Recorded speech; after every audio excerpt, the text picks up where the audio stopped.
ถ้าคุณต้องการเปลี่ยนแปลงโลกจงเริ่มต้นจากการเก็บที่นอนถ้าคุณเก็บที่นอนทุกเช้าเท่ากับวันนี้คุณทำสำเร็จไปเรื่องหนึ่งแล้วคุณจะรู้สึกภูมิใจเล็กๆและกระตุ้นให้คุณทำเรื่องถัดไปและถัดไปและในที่สุดเมื่อเรื่องหนึ่งสำเร็จเรื่องอื่นๆก็สำเร็จตามไปด้วยการเก็บที่นอนแสดงให้เห็นถึงความจริงที่ว่าเรื่องเล็กน้อยในชีวิตนั้นสำคัญถ้าคุณยังทำเรื่องเล็กๆไม่ได้คุณก็ไม่มีทางทำสิ่งที่ยิ่งใหญ่ได้เช่นกันถ้าบังเอิญว่าวันนั้นเป็นวันที่เลวร้ายอย่างน้อยที่นอนก็จัดไว้แล้วเมื่อกลับมาที่คุณเป็นคนจัดที่นอนที่คุณจัดจะเป็นกำลังใจให้คุณว่าวันพรุ่งนี้จะดีกว่าเดิมจะผ่านการฝึกหน่วยซิลได้ต้องเจอกับการว่ายน้ำหฤโหดนับไม่ถ้วนหนึ่งในนั้นคือการว่ายน้ำตอนกลางคืนครูฝึกจะหยอกกับผู้เข้ารับการฝึกก่อนเริ่มว่ายว่ามีฉลามหลายชนิดอาศัยอยู่ในน่านน้ำซาเดเมนทีแต่ครูฝึกก็ยืนยันว่าไม่เคยมีผู้เข้ารับการฝึกถูกฉลามกินอย่างน้อยก็เท่าที่พวกเขาจำได้ผู้เข้ารับการฝึกก็ได้รับการสอนว่าถ้ามีฉลามว่ายวนรอบตัวคุณให้ลอยอยู่นิ่งๆอย่าว่ายน้ำอย่าแสดงความกลัวออกมาแต่ถ้าฉลามที่กำลังหิวมื้อดึกพุ่งเข้าใส่จงรีดพละกำลังที่มีทั้งหมดออกมาแล้วต่อยสุดแรงไปที่จมูกของมันฉลามก็จะว่ายจากไปโลกนี้เต็มไปด้วยฉลามมากมายถ้าคุณปรารถนาจะว่ายน้ำให้สำเร็จคุณต้องเผชิญหน้ากับมันดังนั้นถ้าคุณต้องการเปลี่ยนแปลงโลกจงอย่าหวาดกลัวฉลามหลายสัปดาห์แห่งการฝึกผ่านพ้นไปหน่วยซิลรุ่นของผมจากเดิม150นายเหลือเพียงแค่42นายเหลือเรือยางเพียง6ลำและคนประจำลำละ7นายกลุ่มที่ผมอยู่ด้วยมีแต่คนตัวใหญ่ๆแต่กลุ่มที่ยอดเยี่ยมที่สุดของรุ่นมีแต่คนตัวเล็กๆทั้งนั้นเราเรียกพวกเขาว่า The Munchkin ไม่มีใครสูงเกิน5ฟุต5นิ้ว The Munchkin ประกอบไปด้วยชาวอเมริกันพื้นเมือง1นายอเมริกันเชื้อสายแอฟริกาเชื้อสายโปลกรีกอิตาเลียนอย่างละ1นายและเด็กหนุ่มสุดอึด2นายจากภาคตะวันตกพวกเขาพายเรือไวกว่าวิ่งไวกว่าและว่ายน้ำไวกว่าพวกเราทุกคนพวกคนตัวใหญ่ในกลุ่มอื่นก็มักจะแซวติดตลก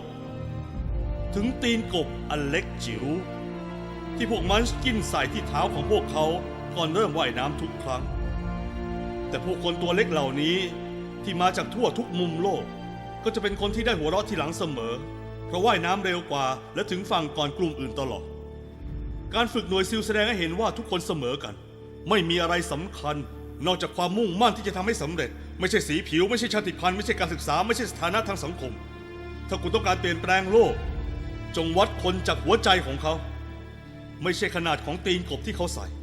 สัปดาห์ที่9ของการฝึกเราเรียกมันว่าสัปดาห์นรกเป็น6วันที่ไม่มีการนอนพักร่างกายและจิตใจที่ถูกทดสอบอย่างหนักแล้วมีวันพิเศษวันหนึ่งที่บึงโคลนชายฝั่งทะเลที่นั่นอยู่ในเขตระหว่างซานติเอโกกับติฮัวนาเป็นพื้นที่ที่น้ำไหลออกสู่ทะเลเลยเกิดเป็นบึงโคลนติฮัวนาที่นั่นโคลนจะท่วมตัวคุณแทบมิดและในวันพุธของสัปดาห์นรกที่คุณต้องดิ้นรนในบึงโคลนเป็นเวลา16ชั่วโมงเพื่อเอาชีวิตรอดจากความหนาวสุดขั้วหัวใจลมกระโชกแรงและคำพูดกดดันจากครูฝึกให้ยอมแพ้เมื่อพระอาทิตย์เริ่มตกดินในเย็นวันพุธรุ่นของผมได้กระทำผิดกฎบางอย่างจึงถูกสั่งให้ลงไปแช่ในโคลนได้ดูดกลืนพวกเราทีละคนจนเหลือเพียงแค่หัวที่มองเห็นได้ครูฝึกบอกกับพวกเราว่าจะสั่งเลิกแช่โคลนทันทีถ้ามีคนออก5 นายเพียงแค่5 นายเท่านั้นแล้วทุกคนจะไม่ต้องทรมานกับความหนาวอีกผมมองไปรอบๆตัวเห็นหลายคนทำท่าจะยอมแพ้ยังเหลือเวลาอีก8 ชั่วโมงกว่าพระอาทิตย์จะขึ้นอีก8 ชั่วโมงกับความหนาวเข้ากระดูกดำเสียงฟันกระทบกันและเสียงสั่นเครือของผู้เข้ารับการฝึกระงมไปทั่วจนแทบไม่ได้ยินเสียงอื่นเลยและจากนั้นมีเสียงใครบางคนดังขึ้นมาท่ามกลางความมืดเสียงนั้นเป็นเสียงร้องเพลงที่ไม่มีความไพเราะเลยสักนิดแต่ร้องออกมาด้วยจิตใจอันแรงกล้าจาก1 เสียงเพิ่มเป็น2จาก2เพิ่มเป็น3และไม่นานพวกเราทั้งรุ่นก็ร้องด้วยกันครูฝึกขู่พวกเราว่าจะสั่งให้แช่นานขึ้นถ้าพวกเรายังร้องเพลงอยู่แต่เสียงเพลงก็ยังดังต่อไปแต่พวกเรารู้สึกว่าโคลนที่แช่อยู่มันอุ่นขึ้นลมที่พัดใส่มันเบาลงและเช้าวันใหม่อยู่อีกไม่ไกลมีบางสิ่งที่ผมได้เรียนรู้จากการเดินทางไปทั่วโลกนั่นคือพลังแห่งความหวังพลังของคน1 คน วอชิงตัน ลิงคอล์น คิง แมนเดลา กระทั่งมาลาลา เด็กสาวชาวปากีสถาน คนหนึ่งคนสามารถเปลี่ยนแปลงโลกได้ด้วยการมอบความหวังให้กับผู้คน ดังนั้นหากคุณอยากเปลี่ยนแปลงโลก จงเริ่มต้นทุกวันด้วยการทำบางอย่างให้สำเร็จ แสวงหาคนที่จะช่วยคุณฟันฝ่าชีวิต และเคารพคนทุกคน จงรู้ว่าชีวิตไม่เคยแฟร์กับเรา